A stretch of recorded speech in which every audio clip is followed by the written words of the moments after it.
So, welcome to the third session of the philosophy of the digital image. So today we're going to try to figure out what is meant by data and what this transition to data means for the image. And as it is usual, I will begin from trying to perhaps summarize what we discussed last week, but in a sense, today's session continues some of the elements or develops some of the ideas we planted in the first session. And you will see that in this course, there are often jumps like this. I also want to say, as a general kind of comment, that things will not get particularly clear until quite well into the course. I expect that there will be more confusion directly for the next few weeks, and perhaps by week 7 or 8, things will maybe start to make a bit more sense. Because there are quite a few different threads and different conceptual structures that we are building, and it's not entirely obvious how they connect. So that's just a general hand-holding. I also wanted to say that in Dropbox, maybe you missed it, but there is it used to be in lecture 1, but I put it now in additional materials. There is this book on the verge of photography, which I think it's essentially it's a kind of perhaps the best introduction to the whole of this course. And if you have the time, it might be good to just read the introduction. It's just a few pages, and on some level it perhaps offers an overview of some of the key issues and provocations and problems that we are dealing with. So,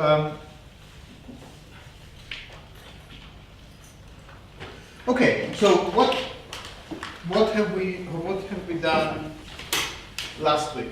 We looked at Heidegger, particularly at the very well-known essay, The Age of the World Picture.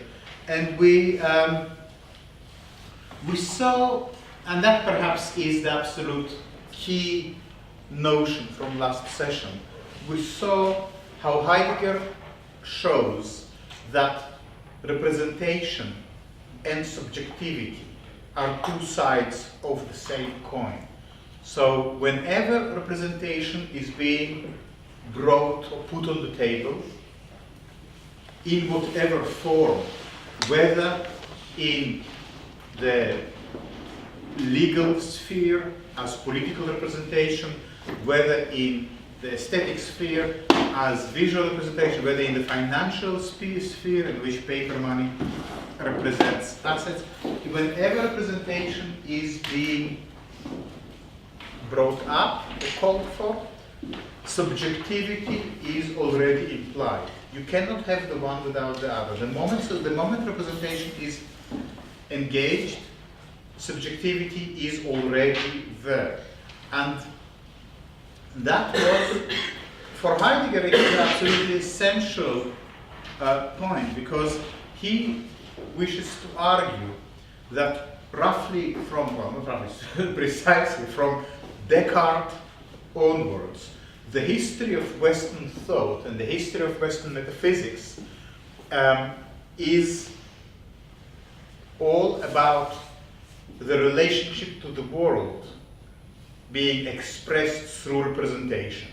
So the world loses its immediacy, the world loses its connectedness with the human being. There is a kind of rift happening, or a verge is being drawn between the human and the world, and the moment this verge is being drawn, the human loses its human qualities and becomes a subject, what Heidegger calls subjectum.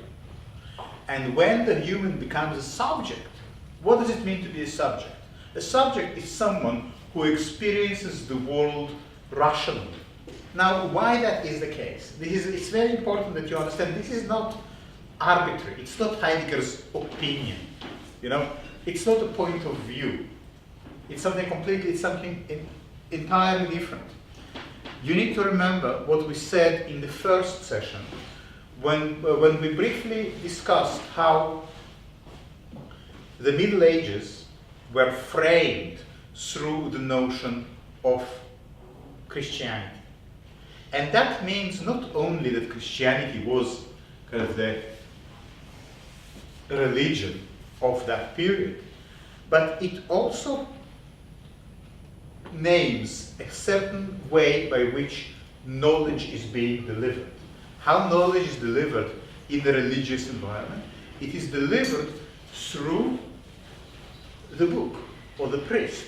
And in what is the main mode of this form of knowledge? It's called revelation.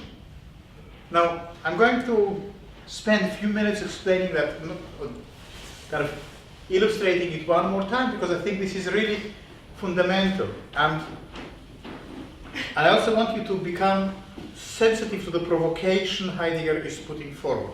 And after that, we will move to the question of data with that as a foundation. Think to get the sense of this revelation as a form of knowledge. Yeah? Think about the story of Saint Paul from the New Testament. Yeah? So very quickly, Saint Paul was not Saint Paul. He was a Roman soldier riding on his horse and basically looking for Christians and killing them. He was a kind of headhunter of Christians, and very good at his job he was too.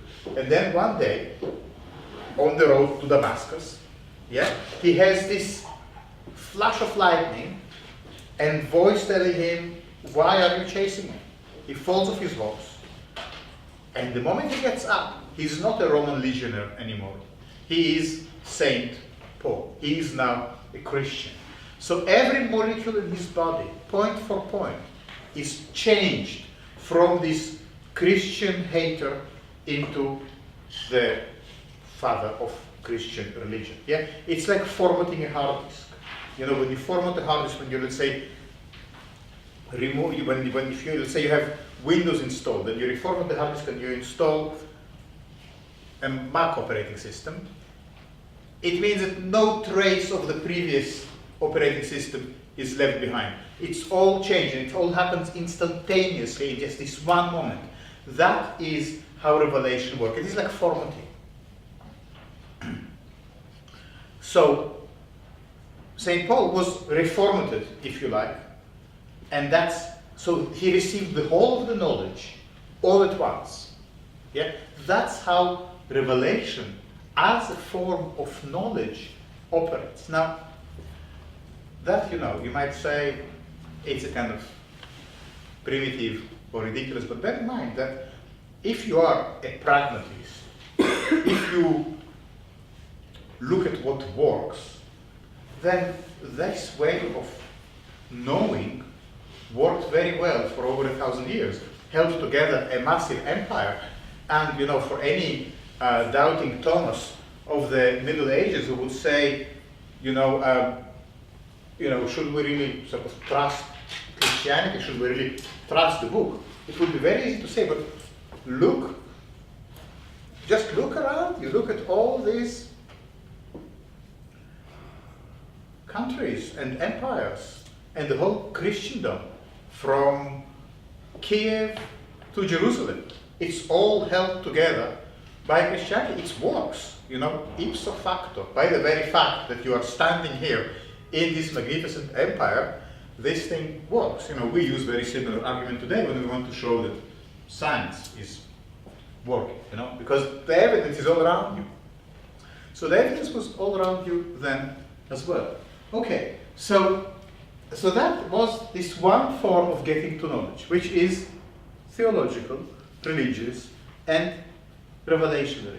Yeah, I already want to put on the table something that will become important only later on in this seminar, that there is a very particular relationship to time in the revelationary mode of knowledge, which is time is not historical, time is not linear, time is instantaneous. You know, it's not the time of the human biological organism, it's the divine, godlike time. It is the instant. You know, that's why it's so important that with St. Paul, it all happens, the whole conversion happens in this one moment. Okay, so what Heidegger is saying, following Kant, following the dare to know, the sapere aude, that Kant developed in his What is Enlightenment essay,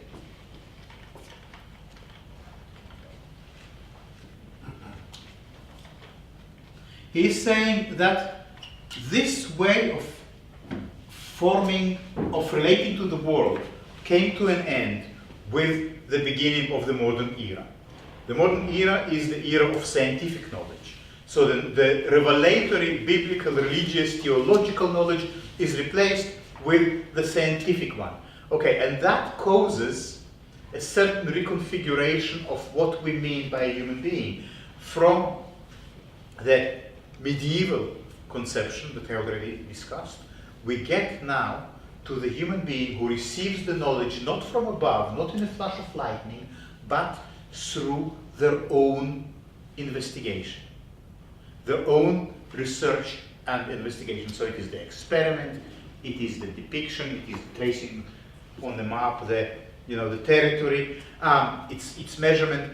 Now, all this, why this form of knowledge works, why it has the authority to replace the revelatory previous model, because it is based on reason, on rationality, on logic, on mathematics. Yeah, all these things, all these rational aspects of thinking allow the human being to claim that no Bible is necessary, no revelation is necessary.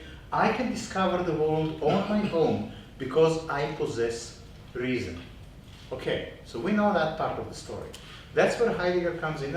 And a clear example, a clear illustration of that way of thinking is the Cartesian cogito ergo sum, which we mentioned last week. I doubt, not I think, as it normally translated, I doubt, therefore I am. I have the ability to doubt, and therefore my knowledge is valid. I might not trust anything in the world, everything might be an illusion, but my ability to doubt everything is the starting point for true, verified, reliable knowledge. That's how the scientific project can begin. The question, as I told you last week, the question is always where to begin. So this is the point from which Heidegger says modernity starts. Modernity starts where this cogito, the I think, the I that thinks, how Descartes describes himself. He says, I am a thinking thing. I am a thing that thinks. A thing that thinks. A thinking thing. Yet one thing among many others, but endowed with the ability to rationally think. Yeah, so you can see where the proponents of, for instance, strong AI, this theory of artificial intelligence that says that you can basically build a computer that will be identical to a human being. It's just a matter of performing more and more calculations. Where it all coming from? If the I is thinking, then it is conceivable that it's possible to build a computer that will perform these thinking operations. But that's for later. What now is important is that Heidegger says this is all very well, but in setting up this way of relating to the world, two things happen. First, the world becomes out there, something you are thinking about, yeah, or imagining. Think about, for instance, Rodin's, the famous, the thinker, who is male, with this kind of big head, and sort of sitting there and contemplating the world and creating an image or representation of the world in the mind. That is this Cartesian cogito. So for Heidegger, this is the point at which the world becomes something which is out there, and when the world becomes something out there that you learn about, not through revelation, but through analysis, representation, experiment, all these things, you become the subject. This is the relationship. It's interesting for us, as we are really interested in the story of the image within all of that. It's interesting for us, what is the role of the eye in this process? What is the role of the looking or the image or light? So Descartes, in his Optics, distinguishes between two kinds of light: lux, L-U-X, and lumen. Yeah, and the two kinds of light kind of correspond to the way in English we might say looking and seeing, yeah, or maybe staring. But it's interesting that even in everyday language, we have two operations that the eye can perform. It's actually not unique to the eye, because we can also smell and sniff, we can listen and hear. Have you ever asked yourself, why is it so? Why do we have two words for these operations of the senses? It's a very interesting point. And once we get to talk about digital media, it will become more relevant. But for now, it's just important to notice that the eye can perform two functions. It can be a spectator, which means being involved in the world through contemplating it visually, and it can be a speculator. Yeah? So it can spectate and it can speculate. And the notion of speculation, which is from the same root as spectatorship, the notion of speculation suggests this distance that allows this disinterested observation. When you speculate about the world, about the state of the world, you're already not part of it. You're already outside of it. Now, this is the fundamental notion that Heidegger wants us to understand about the contemporary picture of the world. It's not that we learn about the world as a picture. It's that for us, the world became a picture. We represent the world to ourselves in our scientific method. And in so doing, we make ourselves into a subject. What that means is that we become, in a sense, a tool. We become something like an instrument of observation. Yeah? There is another essay that we sadly don't read in this course, which is called The Question Concerning Technology, where Heidegger is discussing the role of contemporary technology in the everyday mindset. And I have an image here that might help to deal with that.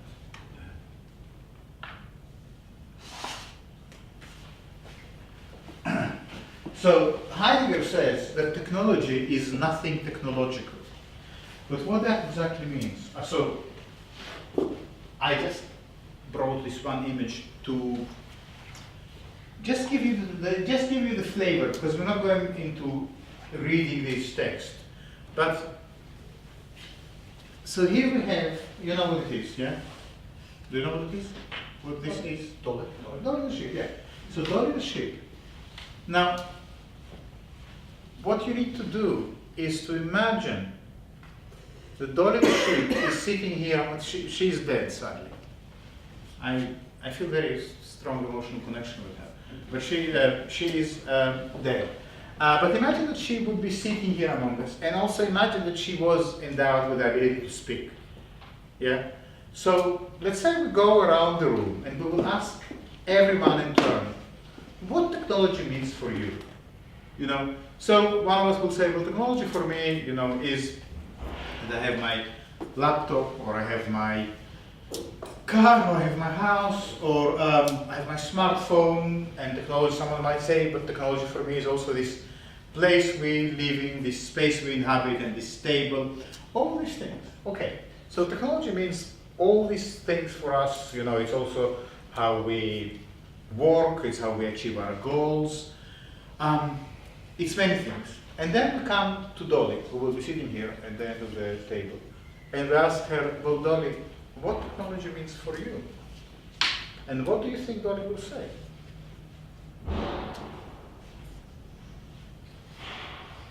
Well, I can tell you what she will say, but do you know?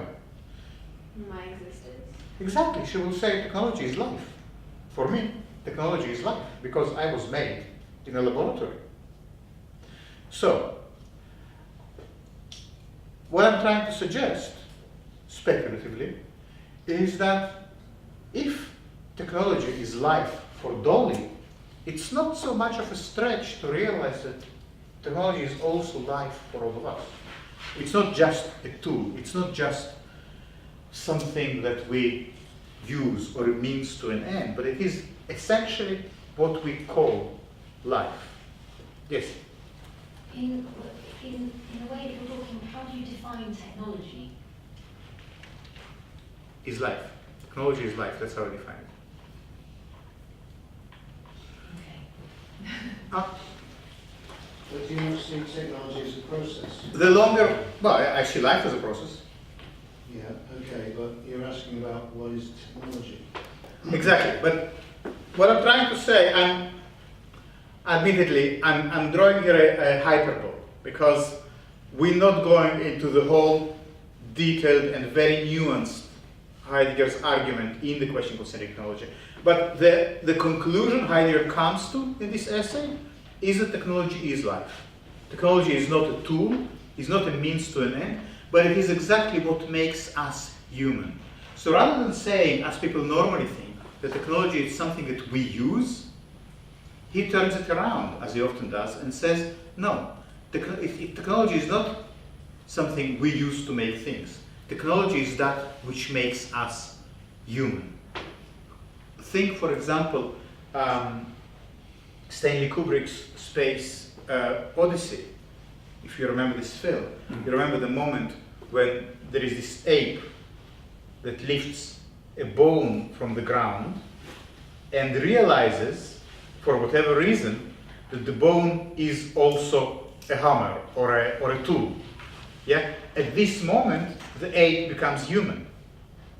Yeah? So the question is, did the ape first become a human and then found the tool? Or is it the tool that actually makes the ape into a human being? For Heidegger, it is not clear-cut. It's also not clear-cut for Kubrick, because he has this monolith appearing earlier. Yeah? So he kind of makes this connection that it's not, something has to happen. It's not just a kind of step-by-step process that the ape gradually realizes that here is the bone and you can do things with it. For Heidegger, it is much more extreme, because he says it is in the process of labor. And maybe that is while it is not a good answer, but it is a way to answer that. It is in the process of doing things that we become who we are. We are not born complete. We are becoming who we are in the process of creation. So when the carpenter is making a table and going over it with a plane, this labor of making also not only makes the table, it also makes the person. Yeah? And for that reason, technology is really the process by which we become human, by which we become who we are. Because for Heidegger, to be human means to be installed in this world in a way of caring for the world, creating the world, building your habitat, building your dwelling. And it is these actions that make you who you are. Because Heidegger, as you can imagine, completely opposed to the Cartesian notion of this intellect that just thinks the world, like a kind of brain in a jar. For Heidegger, the way you are in the world, in the making, in the doing, in the processes of creation, it is what it's like to be human. And for that reason, and how we are in the world, well, we are in the world technologically. There is no other way to be but technologically. Let's say, as a mental experiment, let's say we decide just to try it out, to completely strip ourselves from all technology. Okay, so take your phones and put them on the table. Okay, so we get rid of the phones. Okay, did we get rid of all the technology? Well, that's not enough, because we probably need to also remove all our clothes. We probably need to wash our body from all the antibiotics and the medicines that we have been swallowing. We also probably need to get out of this house, of this building, because it's all technology. Okay, so we get on a train and we maybe go to the Black Forest, yeah? And there, in the middle of the forest, completely naked, we are maybe, finally, free of technology. Okay, at last, you know. You have to take your glasses off first. Exactly. But then what we do? Well, then we have to build a shelter. So we are back in technology. And for that reason, technology is life. Yeah? Does it make sense? No. It's to read Heidegger is to go on an adventure, because everything you thought you know is not the way it seems. But everything, you know, including what it's like to be a human being, including what it's like to live, because we are so imbued with this Cartesian notion of the intellect, an autonomous intellect operating in the world, the cogito, that we forget that to be in the world is to have a body, and to have a body is to do things with it, and to look after the body. And looking after it means building a dwelling, building a shelter. So there are all these processes that are completely inseparable for Heidegger from what it means to be human. And for that reason, for Heidegger, the notion of the human being is inseparable from this place, this earth. Let's say the idea that at the moment is quite popular of building colonies on Mars. I would imagine Heidegger would see it as a sad joke, because if you will go to Mars and you will live there, it will not be a human being who will be building colonies there. It will be a very different creature, because it will be a very different existence. Things will have completely different meaning. Who we are is framed and configured by the operating system that we call the Earth. But animals also, they use technology in a way, like animals building nests or termites and birds using tools and things. Yes. Is it a question? Yeah, just because was he saying that that's what defines being human, using technology? It doesn't say that that's what defines being human. I don't think he's that interested in definitions. He says that technology makes us human. That what makes us human is our use of technology. But Heidegger sees technology as the determining process that operates in the world. Well, think about photosynthesis, for example, which is generally accepted as the fundamental process of life on Earth. It is technology. It is technology that converts light to energy. Yeah, so you're right. Everything living uses technology. Or you could say everything living is technology. Life is a kind of is a process, as was mentioned here earlier. Now, I know it is a lot to take in, but what is important is just to understand that when we talk about technology in the sense that Heidegger wants us to think about it, we don't think about technology as a tool, but we think about it as the essential quality of being human. So, and for me, that's why I think that the example of Dolly the sheep is really quite interesting, because are we that different? I mean, everyone will agree, I think, around this table, that for Dolly, technology is kind of its life, its existence. But are we that different? Did we really manage to create something that is completely not like us? Well, I don't think that's possible. And well, maybe we are not ourselves test tube babies, but we could be, yeah. So, in making Dolly, we made a self-portrait, did we not? So it seems to me that is a very powerful way of just comprehending that technology is not a tool, but it's something much more intimately connected to what we really are. Think about, let's say, the smartphone, and how the smartphone is not something we use, but it also, to a very large extent, is making us in the same process of us using it. Yeah? Now it's a very commonplace notion. But if you consider it a little bit more fundamentally, then there is an argument to say that there is a certain truth in making, or truth in doing, or truth in using, which is very different from the truth about the world that can be achieved intellectually in the Cartesian model.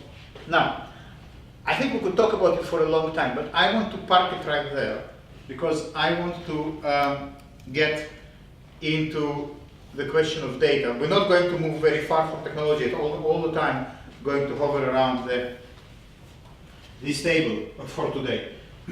But Heidegger was writing in the 50s, these two essays that we currently discussed. And we now move to Gilles Deleuze, and Deleuze wrote this little essay, The Postscript on Controlled Societies, in 1985. Deleuze was born in 1925, lived a very quiet, uneventful life in Paris, and died in 1995. Yeah, so he wrote the postscript about 10 years before his death, and the time for the writing is quite important because it is on the cusp of the so-called digital revolution, or whatever it is now. So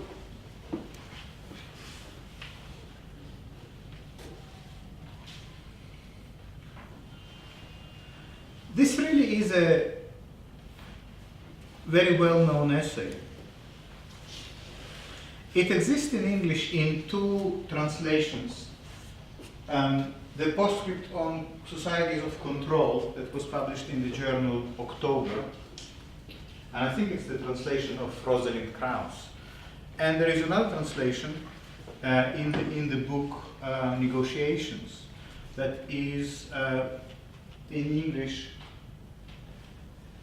Postscript on Controlled Societies. But most translations are perfectly usable and good. I'm just having this because it was easier to find in PDF. So it is really a postscript, by which, I mean, it's almost like a footnote. It's like a extended footnote to several essays that Deleuze have written. And we're going to come to Deleuze twice later in this semester, in this course. We're going to read a chapter from his wonderful book, Difference in Repetition. That's the chapter Image of Thought, the third chapter. That is very interesting, but we're not ready for it yet. And then we're going to encounter him again. No, that will be the only thing we will reach. From Deleuze. So this became a very famous essay. George Galloway wrote a whole book based on it, a book that's called Protocol. And if you Google the title of this essay, you will find that there are hundreds upon hundreds of commentaries and references and YouTube videos. Even people who swear by never reading Deleuze somehow accidentally get exposed to some of these ideas. And it is very short, just 3 pages, you probably noticed, and very kind of easy to read. But at the same time, the trajectory that he opens up there is fundamental to our undertaking in terms of figuring out what the digital image is about. So here is the very, very quick outline of what Deleuze is speaking of. So he starts from acknowledging his debt to Michel Foucault, who in his book, Discipline and Punish, discusses the disciplinary society. Now Foucault, as you probably know, is saying during the imperial period, I have a little infographic for that.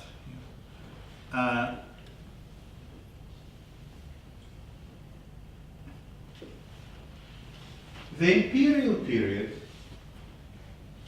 was very much organized around punishment as a form of obedience. Yeah. Now this cover, the original cover of Thomas Hobbes' Leviathan, is the perfect example. You see,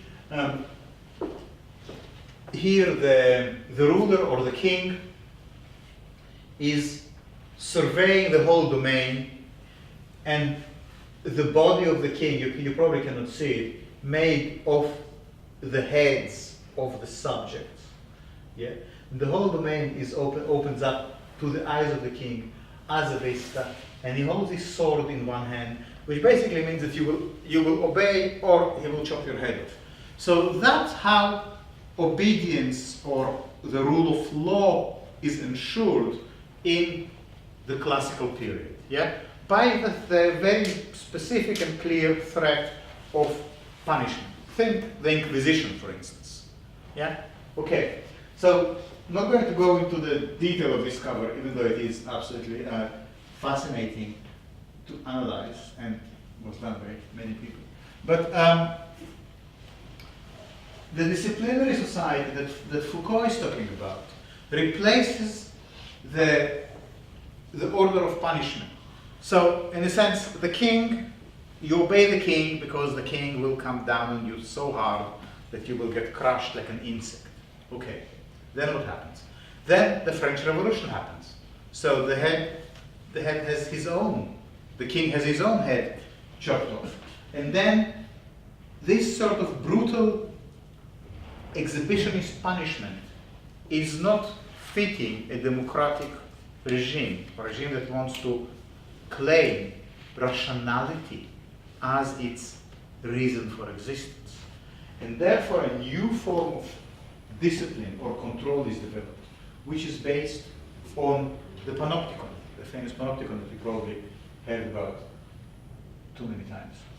So this is just a shot from Shawshank Redemption. But it is this idea that first, punishment is not a spectacle anymore. It doesn't happen in the public eye. It happens in prisons. It happens, it's more to do with surveillance, it's more to do with observation.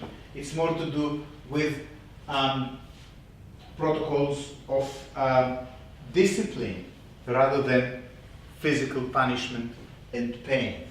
Now, why is it important? Because Foucault is saying this model of observation is exactly the same one throughout the whole of society. Just in the same way that the prison is organized around the warden who surveys the whole of the prison floor, so is the school classroom organized around the teacher who surveys the whole of the class. You know, just in the same way that this place is set up so I can survey all of you. Exactly the same model exists also in the hospital, where the nurse surveys all the beds in the ward. So it's this disciplinary model of a single person of authority who observes everyone and ensures that everyone is behaving in a disciplinary, regimented fashion. That's what Foucault is calling the disciplinary society. Exactly the same model is happening in the army barracks when you have the drill sergeant looking at observing all the bunk beds with all the soldiers. Exactly the same model is happening in the factory when you will have the shift, the person in charge of the shift with a clipboard making sure that everyone is in the right places. And normally there will be one person at the elevated position that has an overview of everyone else. What is important is that this model of surveillance for Foucault, exemplified by the prison, but really can be found everywhere in society. Every dimension of social interaction, including the family home. You know how in the 70s there used to be a kind of a window, a hatch used to be built between the kitchen and the living room. So the mother, while making food, could survey the children playing in the living room. Yeah? So this model of optical surveillance that is all based on looking, is the dominant form that ensures obedience in a disciplinary society, which is also a democratic society, which is also the capitalist society, which is also the industrial society. Yeah? Now Foucault goes into all that in great detail, and it is very interesting, and Deleuze acknowledges his debt to that. At the same time, he says, this model is already coming to an end, just as the imperial model that was based on punishment came to an end with the arrival of the democratic state and was replaced by discipline, so is the disciplinary model is coming to an end as the age of modernity is coming to an end, and we are entering the age that can be called the postmodern or the digital. So now you should be noticing now that we kind of talk about several historical chunks, and each of these chunks has its own characteristics. So just so we are absolutely clear, the imperial model, the monarchic model, has punishment as a form of social organization, but has revelation as the model of knowledge, yeah, and has instantaneous this instantaneous enlightenment as a way of learning, yeah. So in this instant time, not linear but instant time, punishment, that is this age that comes to an end around the 17th century. And now we get into something else. So now we get into the French Revolution, and after that, disciplinary, surveillance. But at the same time, this surveillance model is also happening in the world of science, where we have representation as the way by which knowledge is organized. And the people who get surveyed are now subjects. Okay, so you see, these things somehow connect, yeah? Okay, and what Deleuze is saying is that we are entering now, we already have entered another new domain that we can call the postmodern, unless you are averse to this term. If it gives you allergic reaction, you can call it the digital term, you can call it information society, you can call it information capitalism or whatever. But the point is that the age of modernity that was based on representation as a form of knowledge and on subjectivity as the notion of the human, and of surveillance as a notion of social organization and discipline, this order, Deleuze is saying, is coming to an end, already coming to an end, and he's writing it in 1985. So the question is, what is replacing this old model?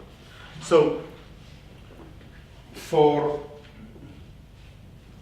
Deleuze, the shift in order to understand this shift, you need to understand what is data. We will come to that in a minute.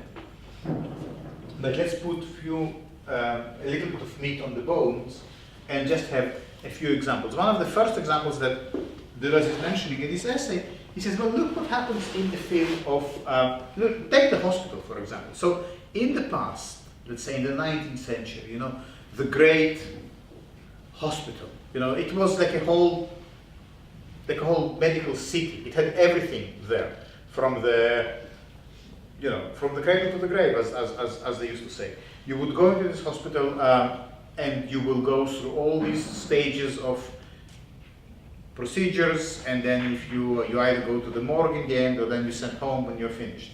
But that, he says, this model of treatment in the hospital is already coming to an end, because the hospital is being replaced by various kind of half houses, polyclinics, and home care, and Meals on Wheels, and nursing homes, and hospices. So there is a kind of almost like a horizontal spreading of the hospital into various kind of outsourcing various features that used to be all under one roof into the community. Now, on one hand, you might say, isn't that kind of much more humane? My mother was in a hospital last year, and they sent her home the day after they stitched her up after the surgery. They sent her home, and then a nurse comes for a few days.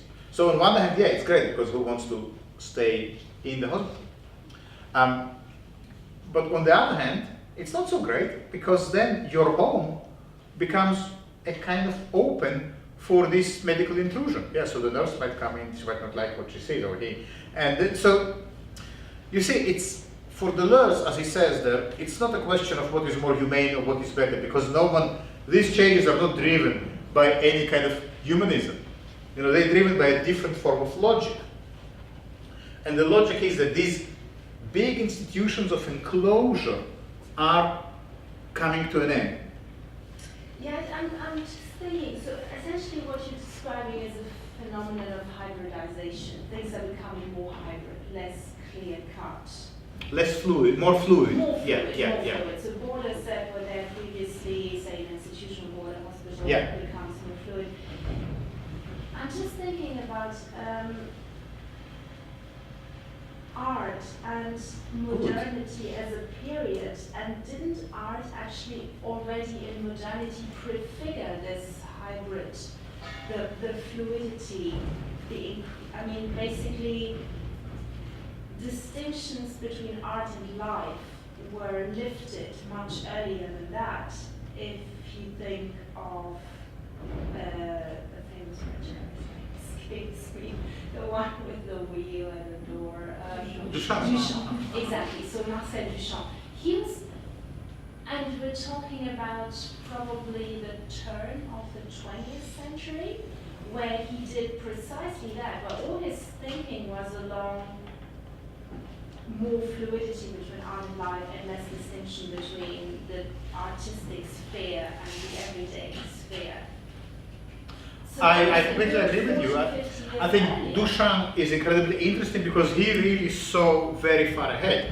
He spoke about the end of the optical regime and the collapse of the regime of representation in the beginning of the 20th century, but who had the ears to hear what he had to say? We kind of hear him now. But Duchamp, in a sense, he is, there is only one Duchamp. You know, who else? There is, but the roots that he laid actually this grew very, very quickly. If you think of the whole Dada movement, etc., I mean, they're all disciples of Duchamp. It is completely true. It is completely true. I totally agree with what you say. At the same time, this is what we normally call as the avant-garde. Yeah? And the avant-garde is defined as being not the mainstream. Now, what Deleuze is talking about is, when you could say what Deleuze is describing is the moment in which the avant-garde seeps into the mainstream. But I'm not sure if that is the most helpful way to look at it. Yeah, but you are right. what Deleuze is describing in 1985, you could see the early, well, what Duchamp is calling the retinal shudders, sort of the shock waves from this realization that the eye is too tired of looking. And you know, by the way, what causes Duchamp to say art, and especially painting, should stop dealing with looking? It's photography. Photography took on all this job of the all-seeing eye. So there's nothing for the painter to do in terms of seeing. But at this isn't that a late interpretation, though? I mean, isn't that an ex post interpretation of what photography is doing? Were the early photographers, were they really thinking along these lines? I don't know what they were thinking, but I know that Duchamp speaks about it. You know, that's the retinal shudder that he's talking about. But what I think what would be good to mention here is that while it is true what you're saying, the white cube as the gallery, as the institution of the gallery, as the space where art is exhibited, is very much, it's a very similar form of enclosure to the hospital, to the barracks. You know, it's the same kind of model. So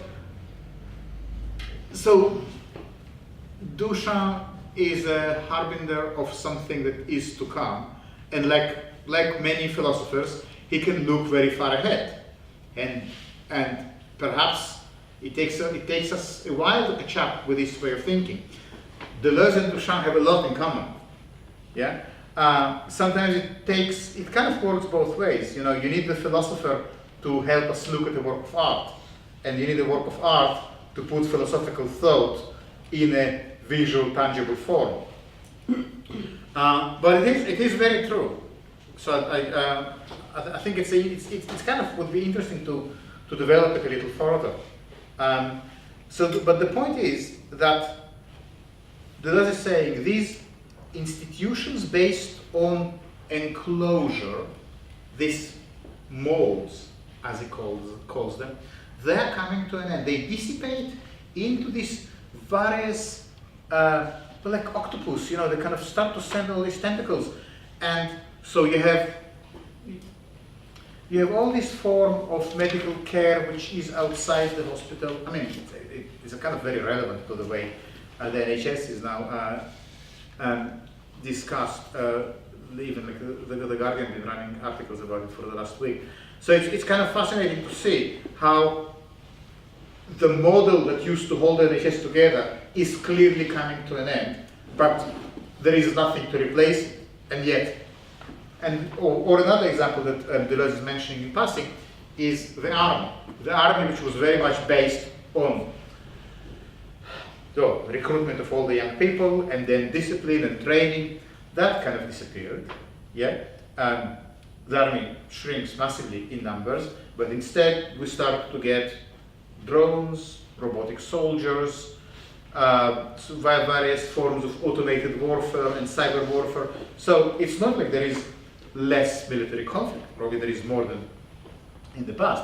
It's not like there's less army, but it takes a very different shape. You don't need anymore to keep 18-year-olds in barracks and drill them all day long, you know, to create soldiers. There are other ways to be a soldier. Now you can be, you know, you can be someone who goes to an office in Surrey, sits in front of a computer with a joystick, and operates a drone 3,000 miles away.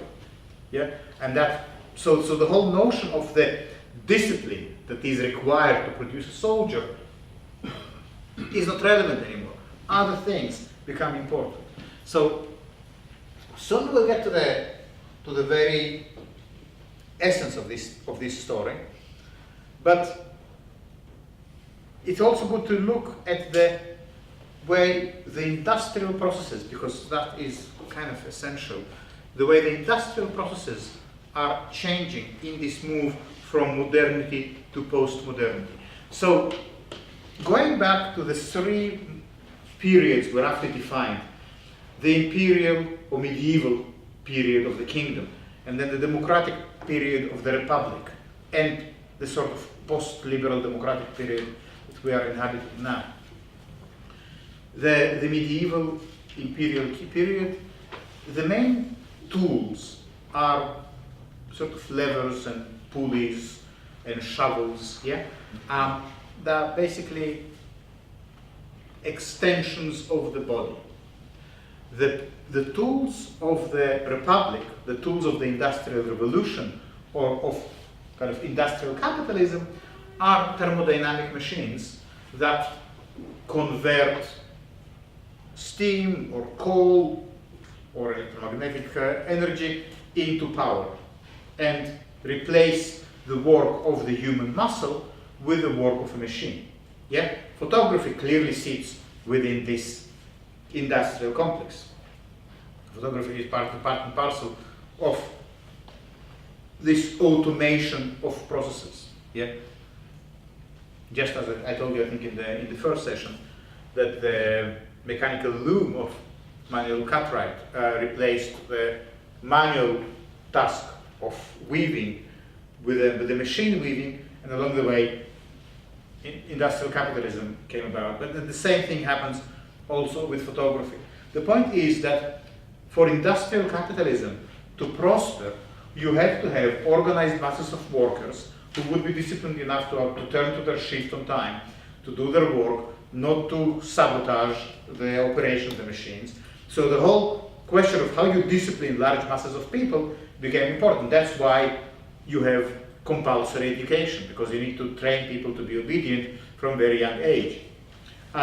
So all these things, so the whole society was driven by the need to produce large numbers of disciplined workers who can perform certain tasks. That's what the wealth of nations depended on in the industrial society. However, there is a saying, this industrial model, at least in the Western hemisphere, doesn't exist anymore. Not because there is no industry, but because industry now is outsourced to the Far East, the so-called Third World, where people do turn up to the factory every day, and there is discipline, so it's not like this disciplinary model disappeared entirely, just that it now was exported to the East.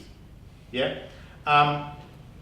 However, the point is that the society we are inhabiting now is not that interested in processes of production. We have nothing to produce anymore. If you look around London, there are no chimneys. There's no smoke coming from the chimneys because we don't make anything. As Deleuze says, memorably, he says, all we want to do is buy and sell shares, and maybe parts, and then assemble them. So we want to deal with the finished produce, and all we really want to do is speculate with investments. So when the focus of production is shifting from industry to management of capital, then the question of keeping large masses of people within the kind of a disciplinary framework is much less important. In a sense, the masses of people are now kind of redundant. No one really needs them or us anymore because we don't produce anything. Yeah? Because we don't produce anything, there is much less need to discipline us in the same optical way of the kind of the surveillance mechanism that Foucault was talking about. So this whole, all that is redundant. And what, the prison now is replaced to a large extent by tagging, yeah, or at least it can be.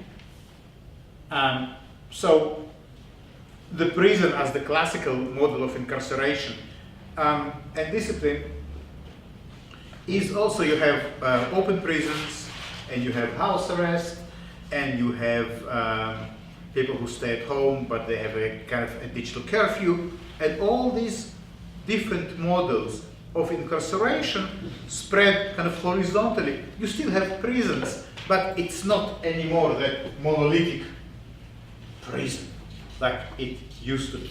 Now, Deleuze is very clear that these changes are gradual. He's not saying that they are overwhelmingly happening, but he says that the constant reform that is taking place in all these areas, you know, in the area of the military, in the area of medicine, in the area of production and industry, in the area of incarceration.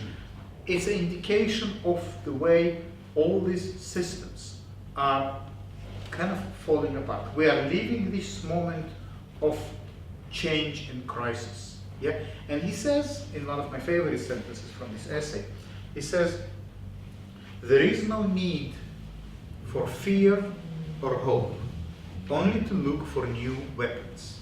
So it's not a question, we don't need to sit here and contemplate whether the changes are good or bad. We need to ask, how do you fight? Why is that important? Because in the industrial society, it was very clear how do you fight. As a worker, as an individual, you had very little power. But as a group of workers, if you decided not to come to the factory, you had power. The factory would stop operating, the owner would suffer losses, so then they would have to speak to the union, and therefore then you would get a weekend, or you might have pension. All these things that kind of the unions managed to achieve over the years because the workers had certain leverage. But you probably noticed how strikes are basically ineffective these days, because what is the point of striking if you don't produce anything? If all you do is come to work to update your Facebook status, then it's not a disaster if you stay at home. So that's why the question then becomes, what does it mean to do politics in this new environment? Strikes don't work because we don't make anything. All the traditional notion of sabotage, of breaking down the equipment, you know, they're not going to achieve anything because there is no equipment. So therefore, we are entering a new era because the thermodynamic machine of the manufacturing plant, whether it is shoes or cigarettes or canned food or automobiles, that is over. What is happening instead is that we come to work to sit in front of a computer. Yeah, whatever we all do, we spend our time sitting in front of a computer. And therefore, politics is not anymore about going to the streets and demonstrating or congregating at the Trafalgar Square or something, but learning how to program, or how to hack, or how to code, or how to create viruses. Biological, digital, you name it. But that is the new weapons. Okay. So, that is a bit of a race through this text, and it is a very beautiful text, that kind of text that deserves a really kind of lingering over. But what does it mean in terms of the image?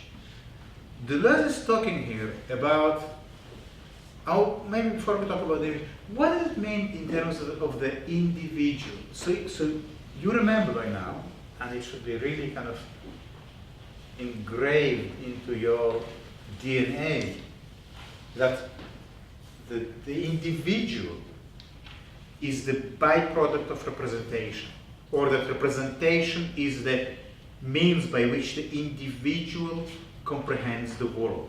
Yeah? But this order of representation is coming to an end when the age of modernity is replaced with the postmodernity. So we're not only exiting the age of the industrial machine, we're also exiting the age of representation. Strange as it sounds. Why that might be the case? Because Deleuze is saying in this essay, once the computer becomes our main technology, we stop being individuals, we become more like data. And to be data means to be individual. There is a play of words here. We used to be individuals in the age of the Cartesian scientific perspectival era. As we enter the domain of the computer, as we enter the domain of data, we become individuals. The way he illustrates it is by talking to us about, he says, well, in the modern era, you were known by your signature. So signature was your proof of identity, just as your passport photo was your proof of identity. Now, it's basically saying that the modern age was analogical. What does it mean to be analog? Whether it is in photography, analog photography, or what does it generally mean to be analog? What is an analogy? Analogy suggests a correspondence. Yeah? The philosophical term for it is telos. The word telos in Greek means target. Telos and target share the same, it's the same Indo-European root in both Greek and English. So telos, target, it means that the end result and the starting point are connected. Yeah? The classic way it is explained is that you take an acorn, you plant it in the ground, you water it, you wait 300 years, and you have a mighty oak. Yeah, from acorns to mighty oaks. Okay. The oak grows out of the acorn. The oak, in turn, justifies the acorn. Because it might look like a completely ridiculous action to go and plant an acorn in the ground. But if you know that after some time a tree will grow, this growing tree justifies the plant. It's all connected. You see how it is linked? Yeah? The beginning and the end are all connected.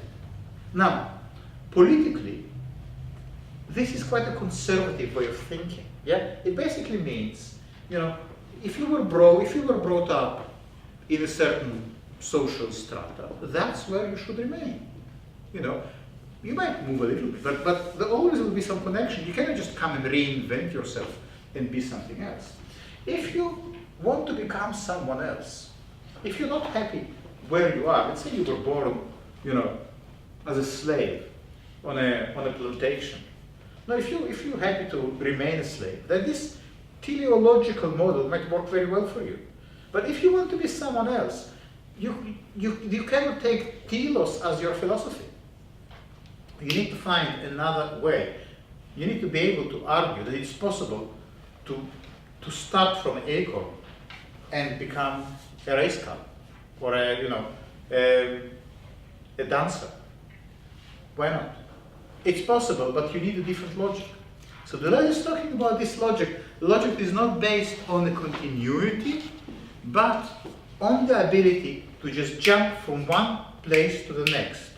And how this jumping, what this jumping is called? Well, we can call it the digital. Yeah? What is digital? Digital is digits, yeah? It's also fingers. But what does it mean to say that the image is digital? What does it mean to say that the image is analog? Okay, I'm going to tell you what it means. It means that there is a connection between the image and the place of origin, which is the negative, for instance. Yeah? Let's not make it too complicated, but okay. So the negative is like the acorn that we planted in the ground, and the image is like the tree. Or if we planted, let's say, an apple seed in the ground, we get the apple on the other hand. Yeah? So here you have the negative, and here you have the image, the print. And every apple, every image will be analogous to the origin, to the point of origin. Yeah?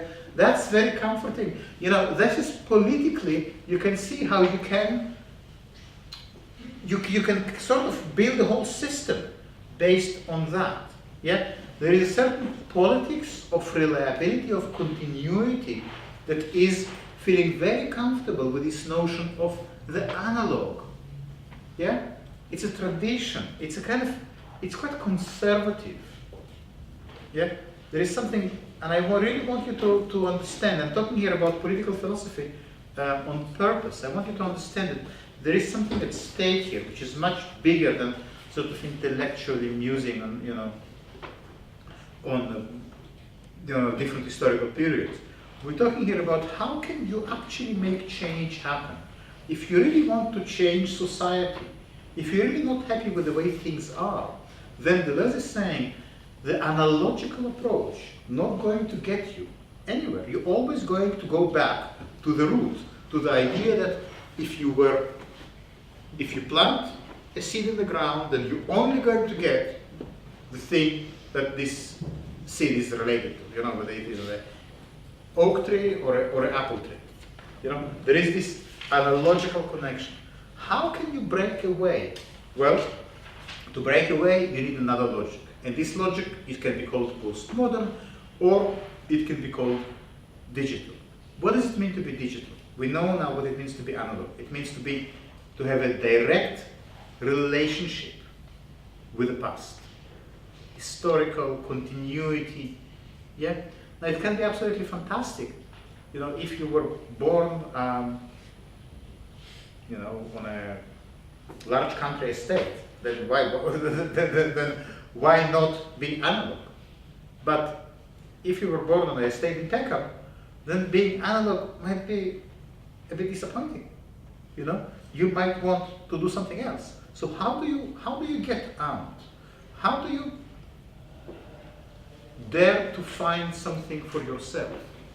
So the digital means, digital image is an image that is basically made of numbers. It means that behind every spot of color, behind every pixel, there is a number. So if you were to change the color of each element, you just change the number and it changes. So you can take this picture and very easily open it in an image editor and change the value of each pixel to whatever you like, and you have a completely different image. It's really not a problem. You can even open it in a text editor and replace the data, the numbers and the letters with something else, and you will get a completely different image. So it just happens like that. Yeah? So if you want that to be something else, it's not a problem. There is no argument that it analogically relates to some kind of point of origin in the past. Yeah? So I want you to understand that this is not simply about technology. When people talk about going digital, you know, and sort of, at least in the past, there was a lot of, it was a very popular question, you know, among photographers, should I go digital? Well, Deleuze says, this is nonsense. You don't just go digital.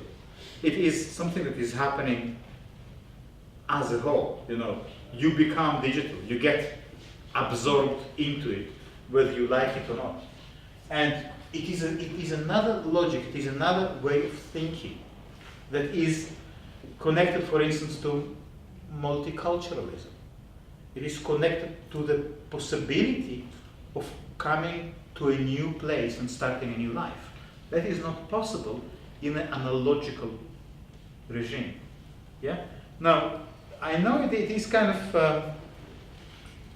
I'm trying to keep it not linear and not straightforward, because we all the time need to move between questions of aesthetics to questions of politics to questions of technology if you want to grasp what we are talking about. So what are we talking about when we are talking about data? Very quickly. Or maybe even to sharpen the point a little bit more. What is the difference between data and information? Do they mean the same thing? No. What do you I don't think so. I think data is, well, information is something that happens when you translate that data, when you understand that data. So it's the information is useful to the person perceiving. Yes. The data itself is meaningless. Good. Yeah. I think that's about right. Yeah, I would say that. Yeah, I think it's correct. Data, from Latin datum, is something that is given. Data is simply that which is given. The world is data. This is all data. Something becomes information, precisely as you said, when it gets processed. So, my annoying example from the first session. will say that now this is simply data, this is simply part of the world. But when it gets in the frame, it becomes information. In the frame, this thing now becomes information.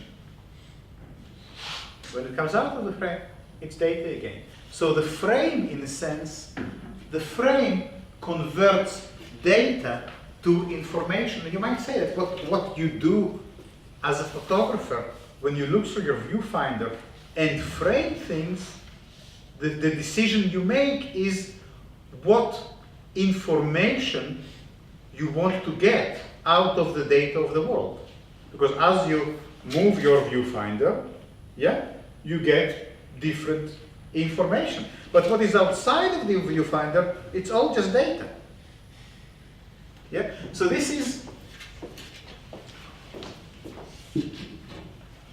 important because that gets you to somehow understand when when Deleuze is talking about what does it mean to be a human being, not in the modern age of the industrial, representational, surveillance society, but in the postmodern age of information, computer,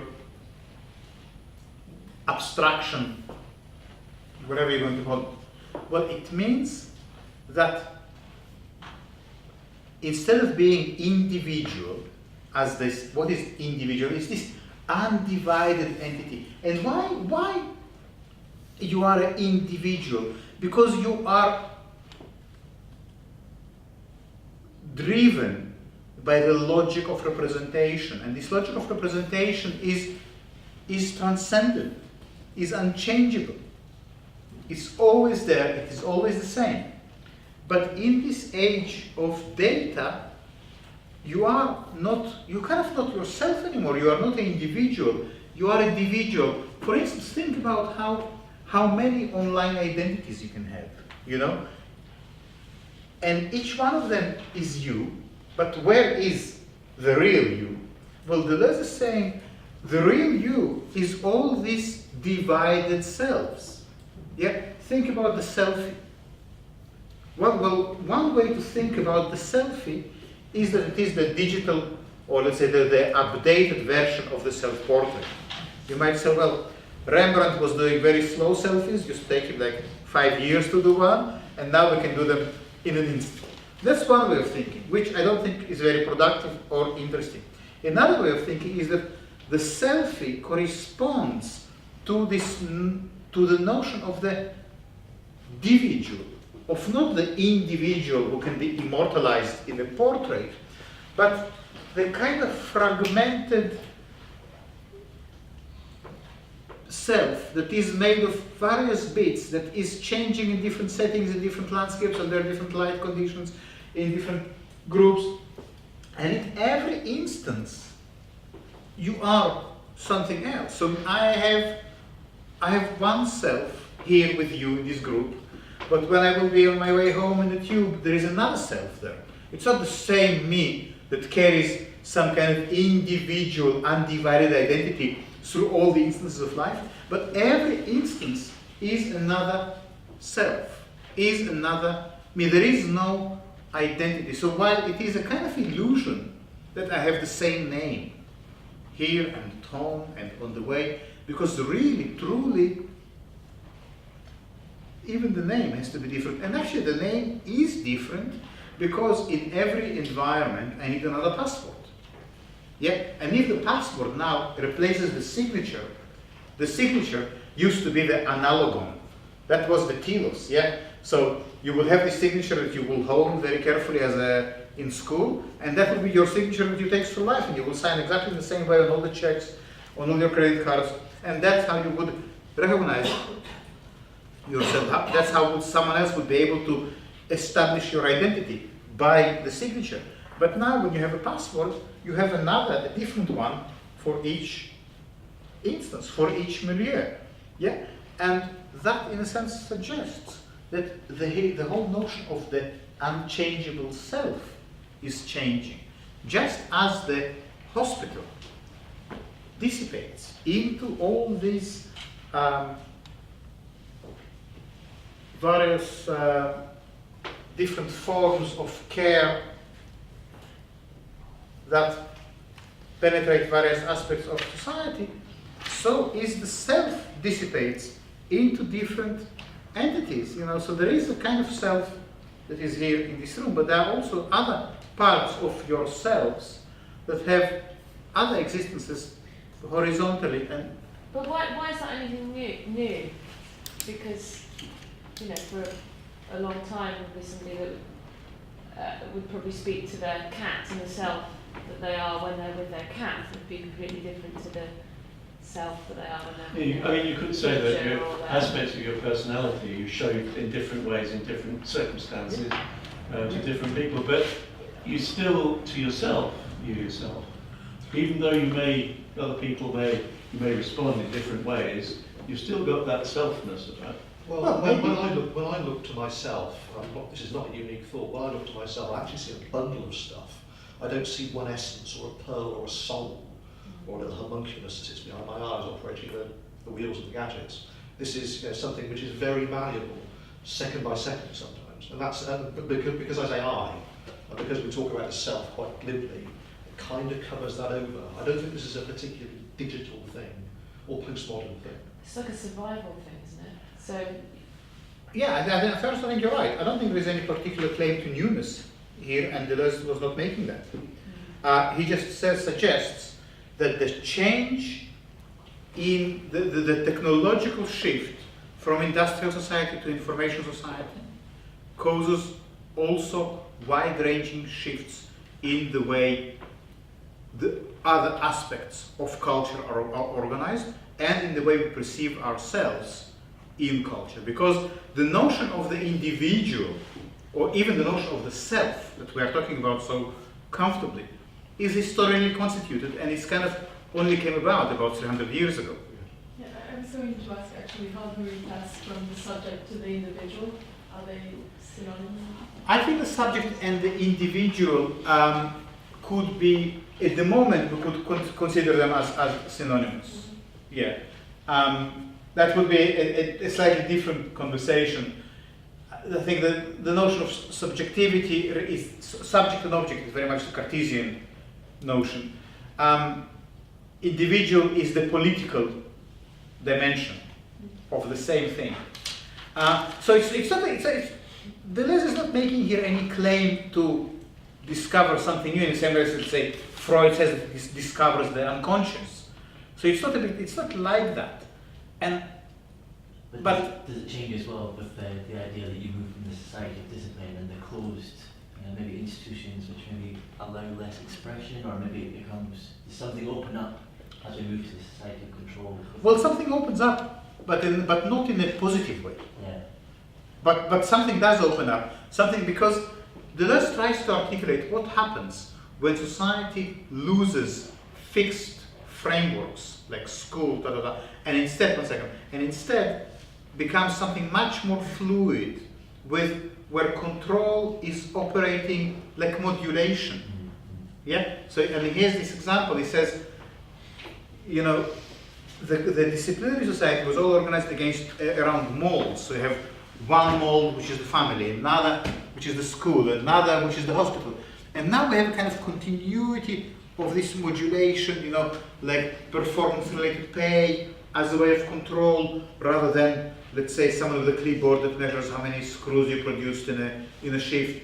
Yeah. So it is much more flexible, much more molding around, and it kind of corresponds to the way information flows. What is important is that Deleuze is really trying to articulate what happens to society when it becomes networked. When it is, we mentioned Latour in the conversation earlier. Latour has this actor network theory, which is very much based on this Deleuzean notion of a society that loses its core, its central organizing principle around the individual and the state as the expression of the individual will, and becomes organized around various forms of networking. And the network, there are no individuals in networks. in networks, there are only individuals.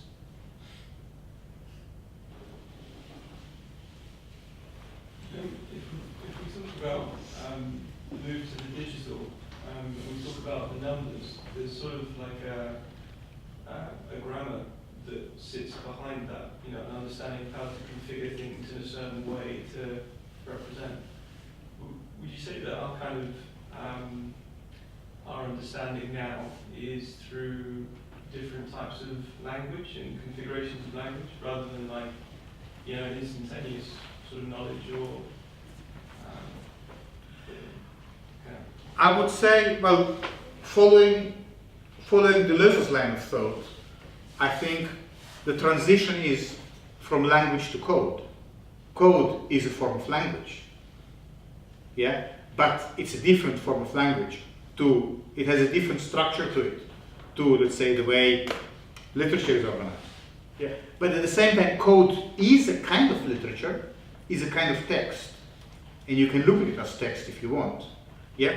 So we are now preparing the ground to investigate later on what happens to society when it gets founded on algorithmic principles rather than the perspectival representation principles. Yeah? And of course, somehow you can say, but perhaps these digital elements of culture were with us always. It is very possible. It's possible that only now we can look back at photography and say, well, perhaps photography was always digital. Yeah? Perhaps, yeah, but at the same time, it's only from this vantage point you can get into this way of thinking, because we were so, for a very long time, we were very comfortable with thinking about a stable identity. Yes? No, sorry, I don't want to interrupt you, but something just came to my mind, which again has to do with art and a certain feature. Yeah?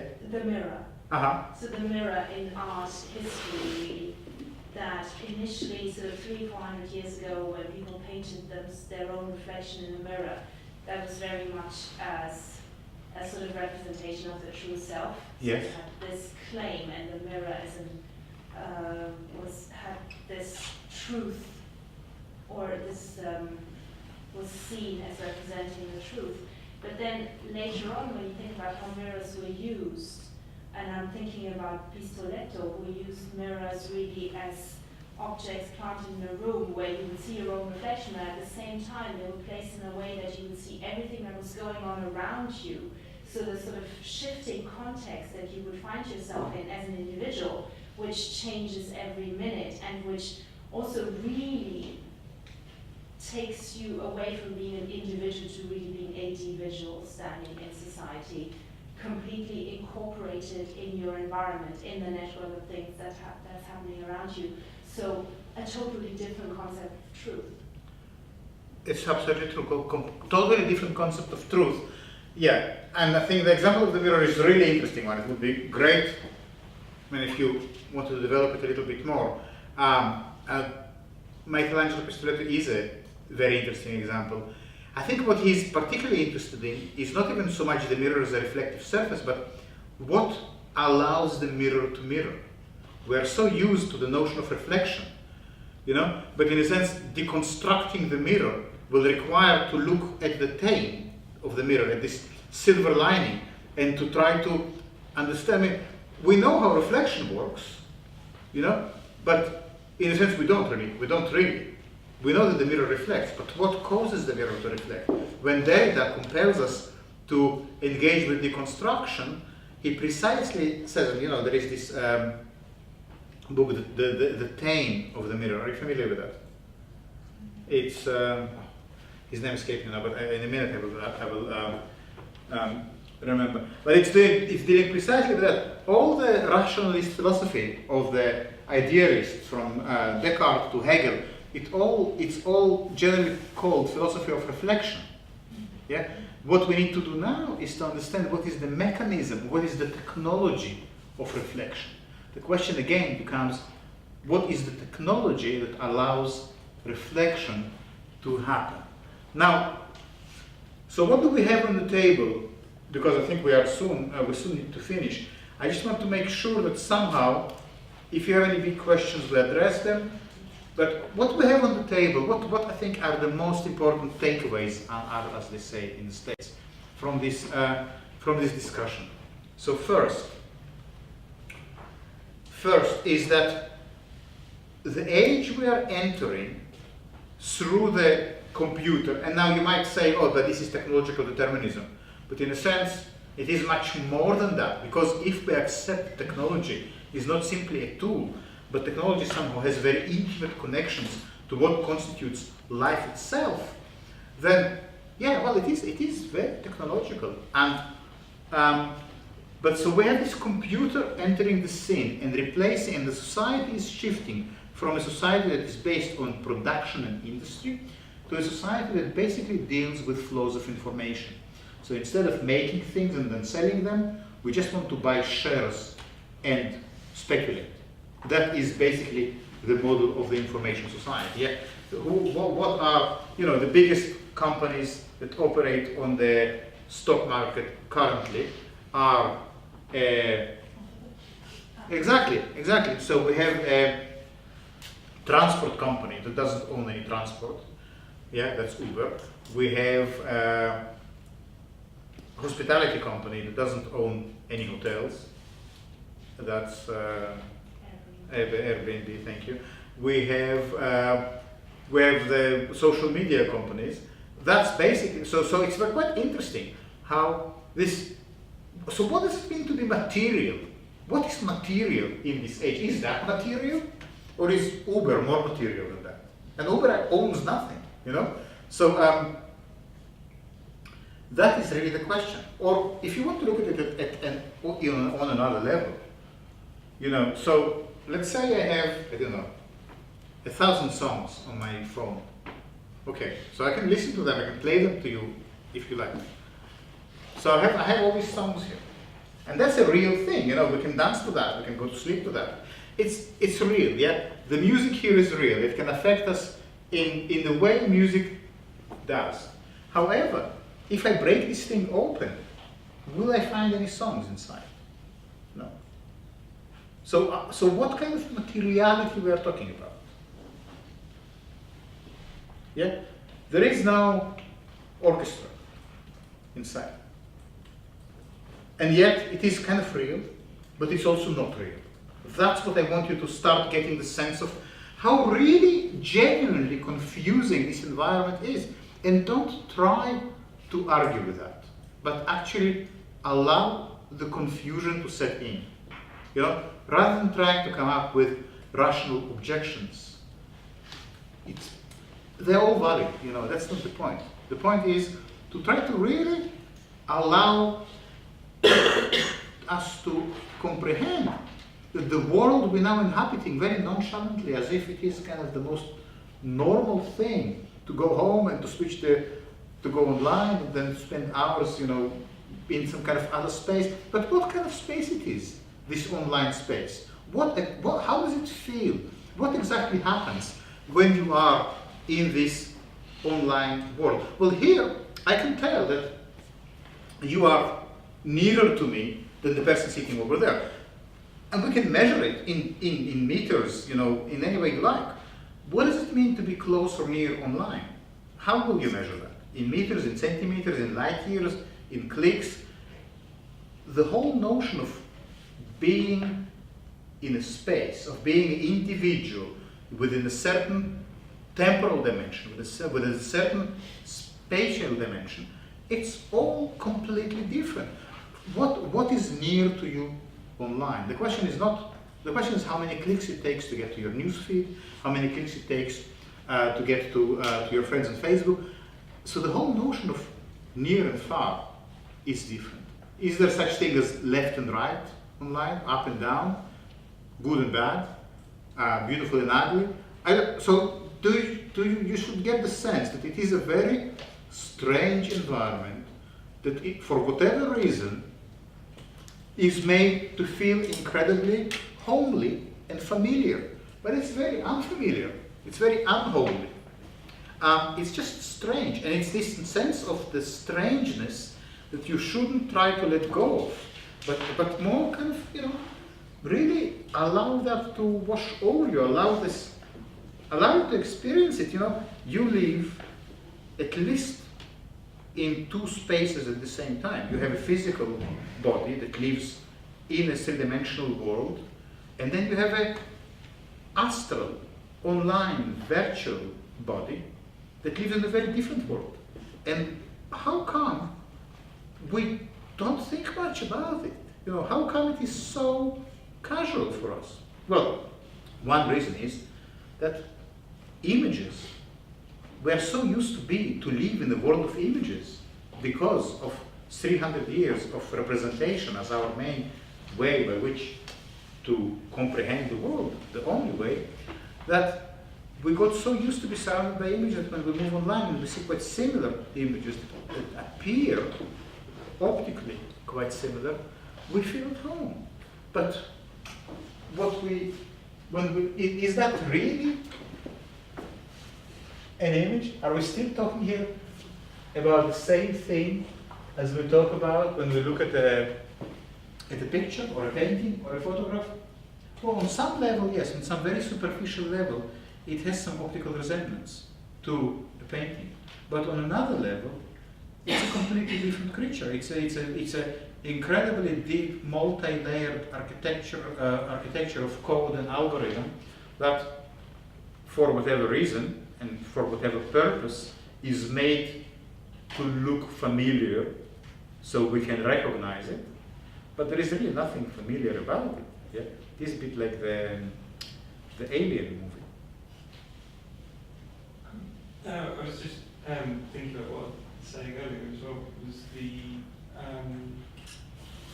this understanding, being able to interpret these images and understanding their sort of rhetoric is maybe the new means of control, in that being able to interpret